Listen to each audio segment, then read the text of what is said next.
Hello दोस्तों, comic story अड्डा पे आपका स्वागत है। तो आज मैं लेकर आई हूँ राज कॉमिक से। कॉमिक का नाम है लटकती लाशें। और जैसा कि ये दिख रहा है आपको टाइटल, ये कुछ मुझे जादूगर और भूत प्रेत पता नहीं ये वैसी कोई हॉरर थ्रिलर सस्पेंस वाली कॉमिक है राज कॉमिक की। फिलहाल अंदर कॉमिक में क्या होने वाला है वो तो हमें पता चलेगा कॉमिक पढ़कर, लेकिन कॉमिक में बढ़ने से पहले आप लोग कर लीजिए चैनल को सब्सक्राइब। और अब बढ़ते हैं सीधा हमारी कॉमिक की तरफ। हमारी कॉमिक का नाम है लटकती लाशें। इसके संपादक हैं मनीष चंद्रगुप्त, चित्रांकन है रुक्मणी, कथा है तरुण कुमार वाही की। यहाँ से हमारी कॉमिक शुरू होती है। एक दिन राजा विक्रम राज के दरबार में महामंत्री शूरसेन कह रहे थे, यह इंसान नहीं शैतान है महाराज। जमीन के एक छोटे से टुकड़े पर अपना प्रभुत्व जमाने के लिए वीर सिंह ने अपने भाई को बेदर्दी के साथ मार डाला। खेत पर कार्य कर रहे कई व्यक्ति इस हादसे के गवाह हैं महाराज। हाँ, हमने अपनी आंखों से खून होते देखा है। हत्यारे को दंड दो। तुम्हें अपनी सफाई में कुछ कहना है वीर सिंह? मैंने हत्या की है महाराज, मैं कबूल करता हूँ। राजा विक्रम राज ने उसे मृत्यु दंड सुनाते हुए कहा, कल इसी जगह इसे फांसी पर लटकाया जाए जहां इसने अपने भाई की हत्या की थी। अगले दिन वीर सिंह की फांसी देखने के लिए सारा गांव ही मानो उमड़ पड़ा हो। हत्यारा वीर सिंह मुर्दाबाद। तभी महाराज भी वहां पहुंचे। राजा विक्रम राज जिंदाबाद। विक्रम राज का आदेश पाते ही जल्लाद ने वीर सिंह को फांसी लगा दी। हत्यारा वीर सिंह मुर्दाबाद मर गया। और यह राज्य में दी जाने वाली प्रथम फांसी की सजा थी, जिसने राजा विक्रम सिंह के मन में खलबली सी मचा दी। वीर सिंह की ओर संकेत करते हुए वे दुखी मन से बोले, वीर सिंह ने न चाहते हुए भी हमें फांसी का दंड देना पड़ा, क्योंकि उसका अपराध अमानवीय था। किंतु अब हम राज्य में दूसरी फांसी नहीं चाहते। मुझे उम्मीद है कि प्रजा राज से अपराध समाप्त करने में हमें पूरा सहयोग देगी। बस हमें यही कहना था। अगले दिन दरबार का कार्यवाही आरंभ की जाए महामंत्री जी। जो आज्ञा महाराज। ये कल्लू चोर है महाराज। कल रात चोरी करते हुए सिपाहियों ने इसे रंगे हाथों पकड़ा है। इसे उसी ब्रज पर फांसी दे दी जाए जहां कल एक अपराधी को फांसी पर चढ़ाया गया था। यह सुनते ही न केवल महामंत्री बल्कि प्रत्येक सभासद हतप्रभ रह गया। महाराज, चोरी के लिए मृत्यु दंड तो नहीं होना चाहिए। इसे कोई दूसरा कड़ा दंड दीजिए महाराज। यह न्यायोचित नहीं है। हमें न्याय मत सिखाइए मंत्री जी। हमारा फैसला अटल है। सिपाहियों, इसे उसी ब्रज पर फांसी दे दी जाए। जो आज्ञा महाराज। यह सुनते ही कल्लू चोर बुरी तरह गिड़गिड़ाकर बोला, रह महाराज, मेरे बच्चे भूख से बिलक रहे थे, इसीलिए मैंने चोरी की। मुझे क्षमा कर दीजिए। अपना फैसला वापस ले लीजिए। यह अन्याय है महाराज। ले जाओ इसे। राजा का हृदय न पसीजा और कल्लू को सरेआम फांसी दे दी गई। आश्चर्य है, कल तक तो महाराज फांसी के विरुद्ध थे और आज यह तो इस बेचारे का जुर्म हुआ। मैं इसे जानता हूँ। यह पेशेवर चोर नहीं है। इसके बीवी बच्चे सचमुच भूखे थे, बिलक रहे थे। वे बेचारे तो यह भी नहीं जानते कि उसकी दुनिया अंधेरी हो चुकी है। चोरी की सजा मृत्युदंड नहीं होनी चाहिए थी। वीर सिंह की लाश भी महाराज की आदेशानुसार ब्रज से उतारी नहीं गई थी। उस दिन के बाद राजा विक्रम सिंह का यही क्रम बन गया। महाराज, इसने इस वर्ष का लगान अदा नहीं किया है। गुस्ताखी माफ करें महाराज, मैं अगली बार सारा लगान कर दूंगा। इसे उसी ब्रज पर फांसी दे दो। किसान को भी फांसी पर लटका दिया गया।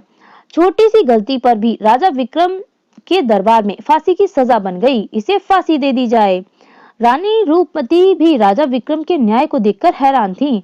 उफ, महाराज इतने कठोर हृदय हो जाएंगे, मैंने कभी नहीं सोचा था। उसी रात महल के पिछवाड़े से एक काली छाया निकली। वह काली छाया गांव के उस वृक्ष के निकट पहुंची जहां कई लाशें लटक रही थी। अचानक वह छाया कुछ मंत्रों का जाप किया। देखते ही देखते वहां कई परछाइयां दिखाई देने लगीं। हा हा हा, मेरी गुलाम आत्माओं, देखो इस ब्रज पर लटकी ताजी लाशों को। जाओ और जितना चाहें रक्त निचोड़ लो। हा हा हा। काली छाया का संकेत पाकर सभी परछाइयां चमगादड़ों के समान ब्रज पर लटकी लाशों से चिपक गईं और उनका रक्त पीने लगी। आहा, अपनी आत्माओं को शक्तिशाली बनाकर मैं दुनिया का सबसे शक्तिशाली आदमी बनूंगा, जिससे सब भयभीत होंगे। फिर कुछ देर बाद वह काली छाया महल की ओर लौट पड़ी। उधर राजा विक्रम के न्याय प्रक्रिया देख प्रजा में असंतोष फैल रहा था। भाइयों, यह हमारे महाराज को एकाएक क्या हो गया है? समझ में नहीं आता कि एक ही रात में महाराज का हृदय इतना कठोर कैसे हो गया। यह तो हम सबके साथ नाइंसाफी है। हमें महाराज के पास चलकर उन्हें उनके कर्तव्य बोध का एहसास कराना होगा। हाँ हाँ। नगरवासी एकत्रित होकर महल के द्वार पर पहुंचे। हमें न्याय दो, जुल्म बंद करो, मनमानी नहीं चलेगी। यह शोर कैसा है महामंत्री? आपकी दंड प्रक्रिया का प्रजा असंतोष प्रकट कर रही है महाराज।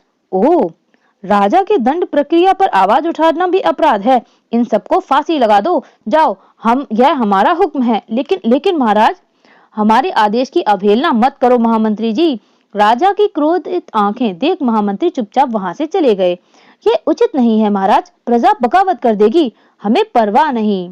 और फिर राजा के आदेश पर नारे लगा रही भीड़ पर सेनापति दुर्जन सिंह के नेतृत्व में सिपाहियों ने हमला कर दिया। सबको गिरफ्तार कर लो। हाय मरा, इनमें से एक भी बच कर न जाने पाए। गिरफ्तार कर लो सबको और चलो फांसी स्थल पर। मृत्यु के नाम से ही गांव वासियों में भय की लहर दौड़ गई। भागो, यह राजा पागल हो गया है, सबको मरवा देगा। कुछ उस भगदड़ का लाभ उठाकर भागने में सफल हो गए। बहुत से गांववासी बंदी बना लिए गए। ले चलो इन्हें और फांसी लगा दो, छोड़ दो मुझे। लेकिन नहीं माना। उधर नगर में मौत का तांडव आरंभ होने जा रहा था। इधर महल में, ओह, कौन है ये दुष्ट? छना, किसी ने पत्थर जैसा कुछ फेंका। सेनापति, महामंत्री, देखो कौन है यह गुस्ताख। उधर महल के मुख्य द्वार की तबाही आरंभ हो चुकी थी। मुख्य द्वार धू धू करके जल उठा। अरे आग आग, भागो।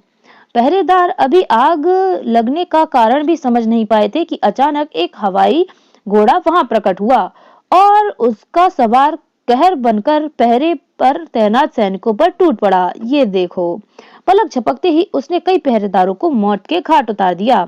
बिजली की सी तेजी के साथ तलवारें चलाता हुआ वह आगे बढ़ता चला गया। तब सेनापति भी वहां पहुंचा। उसने गरज कर आदेश दिया, पकड़ो इस धूर्त को, जीवित पकड़ो। सैनिकों ने उसे रोकने की भरपूर चेष्टा की, परंतु वे असफल रहे। सेनापति स्वयं भी उसे रोक न पाया। वह दौड़ता चला गया और पहुंच गया महल में। और अपने सामने खड़े साक्षात शैतान रूपी घुड़सवार को देख राजा विक्रमराज तलवार निकालकर गरजे, गुस्ताख, तेरी ये हिम्मत की तू यहाँ तक आ पहुंचा। अमर सिंह, तो यमलोक तक भी तेरा पीछा नहीं छोड़ेगा हत्यारे राजा। आंखों से शोले बरसाते उस युवक का नाम ही अमर सिंह था। अमर सिंह के मुंह से इतना सुनते ही राजा विक्रम क्रोध से गरज उठे, घुड़सवार की ओर लपके। यह हम तुझे जीवित नहीं छोड़ेंगे गुस्ताख लड़के। दूसरे ही पल दोनों की तलवारें टकराईं। अचानक अमर सिंह के एक झटका दिया। आह, राजा नीचे गिरा।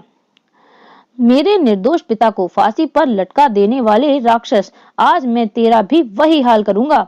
लेकिन इससे पूर्व अमर सिंह कुछ करता, एक फंदा उसके गले में आ पड़ा। तभी एक और फंदा अमर सिंह के गले में आ पड़ा। यह देखते ही राजा विक्रम गरजे, तुरंत इसे मौत के घाट उतार दो। राजा का आदेश सुनकर रानी रूपमती ने कहा, नहीं महाराज, इसे भी इसके पिता के पास ही फांसी पर लटकने का आदेश दीजिए। ऐसा ही करो सेनापति, दूर करो इसे हमारी निगाहों के सामने से। और कुछ ही देर बाद वे उसे बेदर्दी के साथ खींचते हुए फांसी स्थल की ओर ले चले। लेकिन अभी वे कुछ दूर ही पहुंचे थे कि अचानक एक नकाबपोश उन पर कूद पड़ा। ओह, ये कौन है? अभी उन सैनिकों में से कोई कुछ समझ भी न पाया कि वह नकाबपोश मौत बनकर उन पर टूट पड़ा। बिजली के समान चमकती तलवार से वह सैनिकों को गाजर मूली के समान काटता चला गया।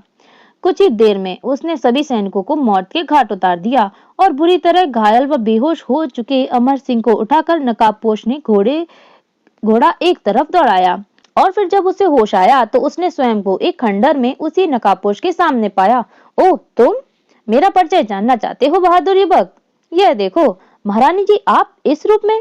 राज्य की भलाई के लिए मुझे यह वेश धारण करना पड़ा है। मैं समझा नहीं महारानी जी। एक राजा जब अपना कर्तव्य भूलकर हिंसा का पुजारी बन जाए तो वह राजा कहलाने के योग्य नहीं रहता। हमारी निर्दोष प्रजा पर महाराज, या ये कहे महाराज के रूप में शैतान का अत्याचार बढ़ रहा है। हमें इस जुल्म के खिलाफ जंग छेड़नी होगी। और इस जंग की शुरुआत के लिए मुझे तुम जैसे जाबाज युवक की तलाश थी, जो आज महल में पूरी हो गई। इसीलिए मैंने तुम्हें फांसी देने को कहा था, ताकि राह ही मैं तुम्हें छुड़वाकर अपने दल में शामिल कर सकूं। तुम्हारी मदद से अपनी राह भटक गए राजा को सबक सिखा सकूं। बोलो युवक, क्या तुम यह जंग लड़ने के लिए तैयार हो? मैं अपने प्राणों की बाजी लगा दूंगा महारानी जी, और मुझे अपने पिता की मौत का बदला भी तो लेना है। शाबाश, मुझे तुमसे इसी जवाब की अपेक्षा थी। आओ मेरे साथ। तभी रानी के वफादार सैनिक वहां आ पहुंचे। ये सभी हमारे वफादार सैनिक हैं, अमर सिंह, जिनके साथ मिलकर सबसे पहले हमें निर्दोष ग्रामवासियों को फांसी लगने से बचाना है। तो फिर शीघ्रता कीजिए महारानी जी, पहले ही महाराज कई निर्दोष लोगों को फांसी पर चढ़ा चुके हैं। और फिर रानी रूपमती व अमर सिंह के नेतृत्व में सेना फांसी स्थल की ओर बढ़ चली। मुझे क्षमा करना महाराज, मेरी जंग आपसे नहीं, आपकी हिंसक हो चली प्रवृत्ति से है, जो सारी मानवता के लिए संकट बन गई है। उधर राजा विक्रम राज की सनक के शिकार व्यक्तियों की संख्या इतनी बढ़ चुकी थी कि फांसी देने के लिए एक वृक्ष की शाखाएं कम पड़ गईं। लेकिन राजा का कठोर आदेश था, अतः गांव के कई वृक्ष भयानक मौत का रूप ले चुके थे। मदद कर भगवान, हे प्रभु हमारी रक्षा करो, राजा को सद्बुद्धि दे ईश्वर। ठीक इसी पर रानी रूपमती के दल ने राजा के सैनिकों पर आक्रमण किया। आक्रमण करो, निर्दोष लोगों की हत्या नहीं होने देंगे। अरे रानी जी, मारो मारो। युद्ध छिड़ गया। राजा के मुट्ठी भर सैनिकों को तुरंत मौत के घाट उतार दिया गया। ग्रामवासियों को स्वतंत्र कर दिया गया। आप हमारे लिए भगवान बनकर आई हैं रानी जी, लेकिन आपको इस रूप में देखकर हैरानी हो रही है।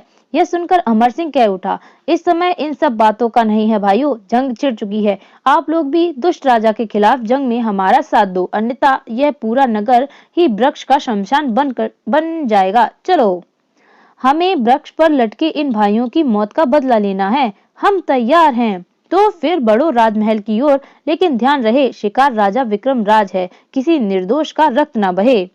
फिर देखते ही देखते रानी रूपमती व अमर सिंह के नेतृत्व में एक बड़ी सेना के रूप में लोगों ने महल पर चढ़ाई कर दी। अचानक हुए आक्रमण से पहरेदार भी घबरा कर भाग खड़े हुए। जान बचानी है तो भागो, शैतान की बोटी बोटी काट डालो, रानी जी स्वयं अपनी सेना के साथ हैं। उधर एक कक्ष में राजा विक्रमराज, हा हा हा, अब जल्दी ही पूरे नगर के वृक्षों के कब्रिस्तान में बदल दूंगा। उसी क्षण हड़बड़ाए से सैनिक भी वहां प्रवेश किया और बोला, गजब हो गया महाराज, महारानी जी ने अपनी सेना और अमर सिंह के साथ मिलकर महल पर चढ़ाई कर दी है। महामंत्री व सेनापति भी उनका साथ दे रहे हैं। क्या महारानी ने? तभी हवा के झोंके के समान महारानी व अमर सिंह कक्ष में दाखिल हुए। कक्ष में पहुंचते ही सबने उसे चारों ओर से घेर लिया। अमर सिंह गुर्राया, हत्यारे, अपने शैतान को याद कर ले, जिसका तू गुलाम बन चुका है, और मरने के लिए तैयार हो जा। ओह, तुम सब मेरे खिलाफ हो गए हो, लेकिन तुम मेरा कुछ नहीं बिगाड़ सकते। ये सुनते ही अमर सिंह ने आगे बढ़कर तलवार का भरपूर वार राजा विक्रमराज पर कर दिया। ठीक उसी क्षण राजा एकदम से अदृश्य हो गया। तभी एक अट्टहास गूंज उठा, हा हा हा, मूर्ख लड़के, मुझे मारना उतना आसान नहीं जितना तुझे समझा है, बल्कि अब देखो कि मैं कैसे तड़पा तड़पा कर तुम सबको समाप्त करता हूँ। अचानक कक्ष की दीवार लटकती तलवार हवा में नाचने लगी। अमर सिंह बचो! हवा में तैरती तलवार ने अमर सिंह पर वार किया, परंतु अमर सिंह ने उसके वार को अपनी तलवार पर रोक लिया। तलवार पुनः उस पर झपटी। यह तो कोई बहुत बड़ा जादूगर भी लगता है। अचानक एक भाला सन्नाटा हुआ सैनिक की ओर लपका और उसने सैनिक की एक बाजू काटता हुआ निकल गया। अचानक कई फंदे हवा में प्रकट हुए और सैनिकों की गर्दन में फंस गए। मौत के उस तांडव के पश्चात राजा विक्रम का स्वर वहां गूंजा, इस समय तो मैं यहाँ से जा रहा हूँ, लेकिन फिर शीघ्र ही लौटूंगा, तब पूरे नगर को कब्रिस्तान बना दूंगा। हा हा हा हा हा, बचाओ! कक्ष में रखा पलंग भी तेजी के साथ ऊपर उठा। राजा के इस प्रकार एकाएक वहां से अदृश्य हो जाने पर सब हतप्रभ से खड़े रह गए। अचानक अमर सिंह ने कहा, यह सब क्या चक्कर है महारानी जी, मेरी तो कुछ भी समझ में नहीं आ रहा। महाराज एकाएक ही अदृश्य कैसे हो गए? मुझे तो इसमें कोई गहरा रहस्य लगता है महारानी जी, लेकिन यह रहस्य है कैसा महारानी जी? महामंत्री जी, कहीं महाराज किसी विपत्ति में तो नहीं फंसे? भगवान ही जानता है कि हकीकत क्या है। हमें इस रहस्य का पता लगाना होगा और इसके लिए महाराज को ढूंढना आवश्यक है। महारानी जी, आप मुझे आज्ञा दें, मैं महाराज को खोजकर एक एक रहस्य से पर्दा उठाऊंगा। तुम बहादुर हो युवक, और इस समय हमें तुम्हारी मदद की आवश्यकता भी है। तो फिर मैं इस गुप्त द्वार से ही अपनी खोज का कार्य आरंभ करना चाहता हूँ, लेकिन तुम अकेले? आप मेरी फिक्र ना करें महारानी जी, मेरे साथ सच्चाई व ईश्वर है, जिसकी सदा विजय होती है। आप मुझे आज्ञा दीजिए। महामंत्री और महारानी रूपमती से आज्ञा लेकर अमर सिंह उस गुप्त द्वार में प्रवेश किया। उधर राजा विक्रमराज, जो एक असल में एक जादूगर काल भक्त था, महल से निकलकर अपने गद में पहुंच चुका था। उसके सम्मुख कई ऐसे राक्षस खड़े थे जिनका निर्माण उसने चट्टानों से किया था, जिससे अब प्राण फूंकने बाकी थे। मेरी गुलाम आत्माओं, मैंने तुम्हें इंसानी रक्त पिलाया, शक्तिशाली बनाया। अब तुम इन चट्टानी पुतलों को जीवित करके इंसानी बस्तियों को शमशान भूमि में बदल दो और एक एक इंसान के शरीर में रक्त निचोड़ दो। हा हा हा। और उसी वक्त मानो आंधियां सी चलने लगी। उधर बहुत देर तक सुरंग में चलने के पश्चात अमर सिंह जब बाहर निकला तो उसने स्वयं को एक चट्टानी इलाके में खड़ा पाया। अब यही से मैं उसकी खोज आरंभ करता हूँ, मगर अभी एक ही कदम आगे बढ़ा होगा कि अचानक किसी ने उसका रास्ता रोका। उफ, यह क्या बला है। और सामने खड़े धरा राक्षस को देख उसके होश उड़ गए। उसे देखते ही धरा राक्षस उस पर झपटा। हे प्रभु, यह तो चट्टान से बना प्रतीत होता है। अमर सिंह छलांग लगाकर धरा राक्षस की पकड़ से बच निकला, लेकिन अभी वह उठ ही नहीं पाया था कि धरा राक्षस ने उसे कुचलने के लिए अपना पांव आगे बढ़ा दिया। ओफ। इसी के साथ अमर सिंह ने तलवार निकालकर उसे पांव पर वार किया। इस फौलादी राक्षस से मैं इस तलवार की मदद से नहीं निपट सकता। धरा राक्षस उसकी ओर बढ़ रहा था। अचानक कुछ सोचकर उसने एक चट्टान पहाड़ी पर चढ़ना आरंभ कर दिया। अगर मैं इसके हाथ लग गया तो यह मुझे मच्छर की तरह पीस डालेगा। भागो प्यारे।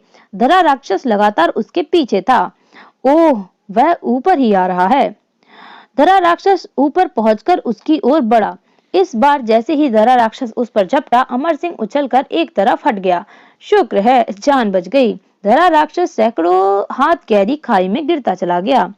फिर वह वापस पलटा और अचानक जमीन पर बने निशानों को देखकर चौंक पड़ा। अरे, यह निशान तो उस भारी भरकम राक्षस के पांव के हैं। इसका मतलब इस निशानों का पीछा करके उस जादूगर तक पहुंच सकता हूँ।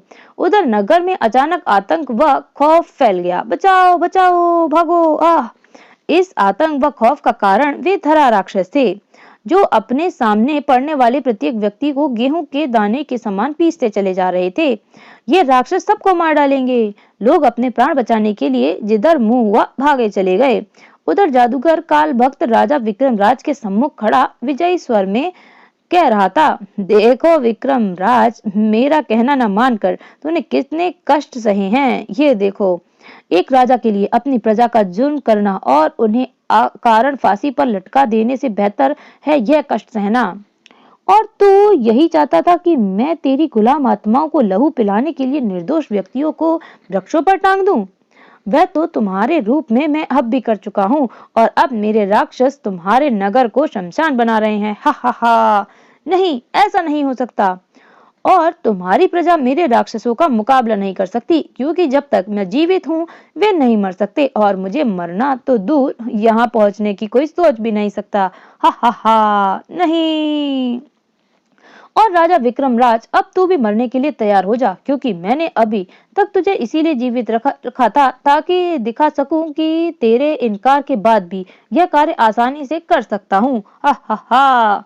यह सुनते ही राजा विक्रमराज क्रोध से पागल हो गया। तू अपने मकसद में कभी सफल नहीं होगा दुष्ट। हम तुझे ऐसा हरगिज नहीं करने देंगे। राजा विक्रमराज ने स्वयं को स्वतंत्र करने की भरपूर चेष्टा की। हे प्रभु, मेरी इतनी कठिन परीक्षा न ले। मुझे शक्ति दे प्रभु, ताकि मैं इस दुष्ट से इसके किए की सजा दे सकूं।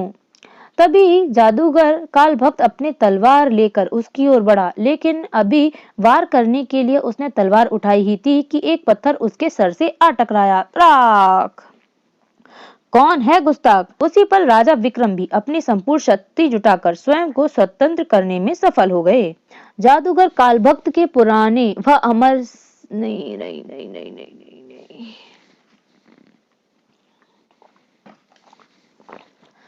जादूगर कालभक्त के पुकारने पर अमर सिंह सामने आ खड़ा हुआ। यह मैं हूँ दुष्ट शैतान, महाराज के रूप में तूने बहुत जुल्म कर लिए, अब मरने के लिए तैयार हो जा। हा हा हा। चलो, अच्छा हुआ, अब तुम भी अपने महाराज के साथ ही मरोगे। कहने के साथ ही जादूगर ने अपनी तलवार पर छलांग लगा दी, किंतु अभी वह उसे उठा भी नहीं पाया था कि अमर सिंह के द्वारा फेंका गया पत्थर और राजा विक्रम राज द्वारा घुमाई गई जंजीर के वार शैतान के सिर एवं पैर पर हुए। सडाक खड़ाक। और अचानक जादूगर कालभक्त अदृश्य हो गया। हा हा हा। उस समय तो मेरा देव पूजा का समय हो रहा था, इसीलिए महल से मैंने जीवित छोड़ दिया था, मगर अब तुम में से कोई भी नहीं बचेगा। हा हा हा।